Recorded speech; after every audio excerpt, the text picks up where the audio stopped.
السلام عليكم ورحمة الله وبركاته. اللهم صل وسلم على سيدنا محمد وعلى آله وصحبه أجمعين. صباح الخير، صباح النور، متتبعاتي الغاليات. نفتتح الفيديو متاعنا بالقرآن وما خيرش من القرآن، من سورة البقرة. ما شاء الله كلام ربي نفتتحوا به نهارنا. حتى في الدويرة واحد يحط شوية قرآن ينحي علينا الكساد وينحي علينا برشا حاجات. حطيت قهيوتي لهنا، حطيت شوية دقلة تمر وتفاح، كعيبة تفاح. نشرب في قهيوتي أنا ووليداتي. لهنا حبيت نقول ما خيرش من التمر اللي باش نعملوا به الوصفة متاعنا ونتبعوا الوصفة اللي باش نعملوها مع بعضنا. هنا خذيت نص رطل دقلة، قصيتهم، فصصتهم، نحيت القلوب، غسلتهم بشوية ماء سخون وخليتهم يتسقطروا، ومن بعد فورتهم. تحب تفورهم دوب شوية وإلا تخليهم في الماء سخون وتسقطرهم كيما تحب. ورحيتهم، ما عنديش الميكسر متاعي مهلوكة، عملت بالرحاية هذية وما شاء الله شوفوا كيفاش جاء. والله جاء بنين بنين بنين بنين. توا وقت التمر ماذا بينا نستغلوه بالقدا بالقدا. هنا حطيت معاه جلجلان، حطيت معاه قشور البرقدان، جاو فاوح فاوح فاوح. انا مشكلتي ولادي ما ياكلوش التمر هكاك، يلزمني نغشهم في حاجة، مثلا نعمل بيه كعك، نعمل بيه رفيس تونسي، يلزمني نغشهم. هنا شديت نكعبر فيهم، لا ميزان لا حد شيء، كما يقولوا فيها عيني هي ميزاني. كعبر فيهم كعبرات كعبرات، والله يجيو فاوحين فاوحين فاوحين فاوحين. واول مره راني نجربوا معاكم البسكوي هذا بالتمر. الحق متاع ربي انا كل غله تهبط ماذا بيا نشبع منها ونشبع منها عائلتي. اول مره نجربهم، قلت هكا قبل ما يرجعوا يقراو. بسم الله على بنتي تكح، بسم الله عليك عزيزتي، بسم الله. ولا حتى دخلنا كلام في كلام. هالجريب وفيروس هذا قاعد يدور مش نورمال. الصغيرة ان شاء الله ربي يحفظهم ويحميهم. قلت لكم عادة لهنا جاو فاوحين ما شاء الله، فاوحين فاوحين بالكدا. خلطتهم مع كما قلت لكم قشور برقدان وشوية جلجلان، عملتهم كعبرات هكاكا. ولا اله الا الله محمد رسول. ما حطيتش سكر، ما تحطوش سكر البنات لهنا، خاطر بتبيعتو سكر الدقلة حلو ما شاء الله، معناها ما يستحقش باش نزيدوله سكر. هنا وليدي مسكني يصور فيا، يعطيه الصحة، المساعد متاعي يعاون فيا ربي يبارك له. كهو جاو ما شاء الله كعبيرات باهين. ما هنا حطيت 100 جرام زبدة، 100 جرام زبدة، خلوها بدرجة حرارة الغرفة، مخرجوهاش باردة. وحطيت 7 مغارف سكر، حطيت 7 مغارف سكر، وركضتهم مليح مليح مليح مليح. حتى كي تبدا ما عندك شكل ركاضة الكتريك، حتى بيدك يلزمك تركضها مليح لين يتخلط السكر مع الزبدة، تجيب بنينة ما شاء الله ما شاء الله ما شاء الله. وكهو خليتهم هنا يتركضوا مليح مليح مليح مليح. شوفوا البنات والله ساعات حاجات بسيطة تتخرج منها حاجات ما شاء الله. كي تعمل ومين با راهو شدني وقت، والله لا شد لي وقت مين با. تك تك تك تك، خاصة كي تشري الدقلة وترحي وتحط في الكونجيلاتور باهية هكا تجبد. هذاك اش باش نعمل انا ان شاء الله، نشاركها معاكم كيفاش نخبيو التمر. خلي يزيد ثماشي ما يرخص شوية هكا. هاو هنا رحيتهم، رحيت كما قلت لكم خلطت الزبدة هنا حطيت كعب عظم والله، وجاني بنين وفيه وما فيهوش ريحة الكسفورية متاع العظم. قشور البرقدان ما شاء الله اللي حطيتها في التمر غلبت حطيت هنا سكر فاني فنانة هذية. والله يا البنات ننصحكم تشريوها، ريحتها فاوحة فاوحة فاوحة وبنينة، وعطاتك المطعم الفانيل بالحق. والله جربتها وعجبتني. هنا ان شاء الله بحول الله ننصحكم تجربوا الخميرة والسكر فاني متاعها جديدة. هنا خلطتها، حطيت 6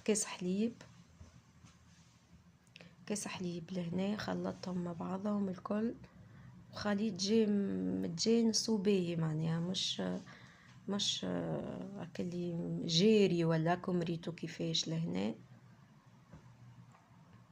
ريتو كيفاش كنخلط فيها مليح مليح مليح مليح. حسيلو واحد باللي عنده في الدار يقد، ما يحرمش روحه ما يحرمش صغيراته. ديما ماذا بيه العبد يعمل حاجة حلوة هكا، خاصة الصغار تو باش ترجع تقرا. والله بشكوت التمر بنين وفيه منفعة وحاجة انت عملتها في دارك مش شايفتها، عملتها بداياتك. هنا من الاول حطيت 3 كيسان فارينة وما خلطش هذه الركاضة هذه الكتريك، لا نخلط بالمغرفة ولا سباتولا ولا. هنا حطيت 3 كيسان فارينة وبديت نطبع فيها بشوية بشوية، طبع فيها بشوية بشوية. قعدت لي جارية شوية، ما تخافوش خاطر كل اخزر لهنا، خاطر كل مرة الفارينة نجم تشرب، معناها حتى كي تخليها هكا كدرجين تعمل تشرب. ما تخافوش من اخزر. هنا قعدت طبع فيها بشوية بشوية وخايفة، قلت او باش يجيني جاتو هذا مش بسكوت، خاطر اول مرة الحق نجربها هكا. حطيت وزدت هنا حسيلو خلطتها وزدت، حطيت من الاول 3 كيسان ومن بعد زدت 2 كيسان اخرين. لهنا جاتني باهية ما شاء الله. ما تخافوش منها، راهي تجي طرية، خاطر بك الزبدة تجي في يدك طرية وتمشي وتشرب تشوفوا. من بعد هنا حطيت خميرة كيف حطيت شوية خميرة، شطر باكو خميرة متيش برشا. هذيك حسيلو باكو الخميرة قسمته على 2، ومن بعد نقعد نطبع فيها بشوية بشوية بشوية بالمغرفة. نطبع بشوية بشوية بشوية. حسيلو هنا نخلط فيها وعرفتك اللي عبد يجرب حاجة يبدأ يا ربي زعما تنجح، خاصة في العجينة هو يبدأ خايف العبد لا تجي زعما ننجح، زعما تجي باهية. هو اللي ولادي يستناو كيف حسيلك طريفة التمر بالمغرفة كل مرة ياكلوا يا مام. صار قلت لهم انتوما هكايا كي نمدلكم كعبة تمر الصباح محشية بحاجة ما تاكلوش يبداو وهكا. ها لقيت لكم كيما يقولوا فيها، هاني لقيت لاستيوس توليو تعودوا تاكلوا التمر هكا. خليني نخلط فيها زدتها من الاول كاس فارينة وهنا عاودت زدت كاس فارينة. شو توا العجينة ما شاء الله خليتها ترتاح شوية متاع درجين هكاكا. شو كيفاه ما شاء الله جات باهية. حسيلو شيخوا عليها الصغار ما بيتش حتى هي حتى كعبة ما قعدتش. قلت ان شاء الله نزيد نعاود ونمشي اليوم ولا غدوة الحي نمشي نشري طريفة تمر ونعاود لهم ونعاودها الوصفة هذية. باهي مادام عنا ما شاء الله عنا حاجات هكا خيرات بلادنا ان شاء الله ربي يحفظها ويحفظنا نحن ويحفظ وليداتنا ان شاء الله. عودة ميمونة يرجعوا يقراوا على رواحهم بالنجاح وبالتوفيق.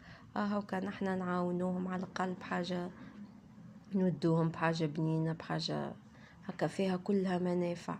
والله التمر فيه منفعة كبيرة زادة هكا. هاو لهنا قعدت نكعبر فيهم. شو والله حتى العجينة شو ما شاء الله مشيت مع يدي تشوفوها من بعد كي نحلها ونروليها ونحط فيها كعابر التمر. شفتوا ما تخافوش معناها كي تجي طرية خليها تشرب شوية. انا هنا نسيت باش نحط تحتها شوية لا اله الا الله محمد رسول الله. سامحوني على الضوء لهنا راهو الضوء متاع التليفون طاح وقتها شارج معناها ما كملتش نصور التصويره بالكدا. شوف كيفاش تجي ما شاء الله. ما تخافوش منها تبعوها بشويه بشويه. خسر كعبات جاو ما شاء الله. خبيو هكا بشويه شيرة المحلوله نحاولوا ندخلوها مع الاخرى ونحطوهم. شو هنا على القرب صورتها لكم ما شاء الله ما شاء الله جات باهيه وبنينه. كيفاش تمر كله منفعة بصراحة والله الكل منفعة. كله منفعة للصغار للكبار، واحد ما يكثرش منه بالطبيعة. اما كي تبدا هكاك عيبة مع الصباح مع كويس قهوة تجي ما شاء الله. شو هنا ما شاء الله جاو كعبات شرهوا. واول مرة البنات والله العظيم اول مرة نجربه، معناها ما عمري لا قديته ولا اول مرة. شوف البنات كيفاش ما شاء الله يا ربي يشد لهم صحتهم يهبطوا في الوصفات. قلت انا علاش ليه خلينا نجربون. ترى شوف كيفاش كعبة كيفاش جات ما شاء الله. شوفوا البنات لهنا ما شاء الله كيفاش حطيتهم في الطبق، دهنتهم بشويه ابيض عظمه وحطيت فوق منهم جلجلين. كيما تحبوا بلا جلجلين ولا تحبوا باللوز كيما تحب، اما مستحب يجي بنين بالجلجلين، حتى الجلجلين فيه قوه صافي باهيه، حديد صافي للصغيرات. هنا شو كيفاش طابوا كعبات البسكوي ولا كعك التمر، جايو تريين هشوشين يذوبوا ذوبين في الفم ما شاء الله. اخزر كيفاش تريين، راهو قبل عشية ذاك ما شاء الله جاو تريين. ما نبخلوش، التمر موجود. نحاولوا ناخذوا كونتيتي معينه نرحيوها. وطيبت معاهم هنا قهوه، اشتيت معاهم قهوه عربي بشويه نكيته زهر ما شاء الله. وعديت عشويتي نودكم بها، ما كما يقولوا فيها نودكم ولا نشهيكم. هيك هاو حبيباتي، ان شاء الله نكون فتكم نحيو الكسلة والعودة المدرسية باش نبداو ان شاء الله. ربي ينجح وليداتنا باش نبداو كما نقولوا عبارة نحنا نقراو معاهم. شو كيفاش لهنا زادة. ان شاء الله تشتركوا في القناة، اعملوا لي لايك المزيان كومنتير مزيان كيفكم. مرحبا بكم، تنوروني في القناة متاعي. ان شاء الله يكون الفيديو عجبكم. ومرحبا بكم كما متعودين ان شاء الله. ان شاء الله كما يقولوا فيها تعجبكم فيديوهاتي، وزيدوني من الكومنتات المزيانين كيفكم. اشتركوا في القناة ومرحبا بكم، والسلام عليكم ورحمة الله وبركاته.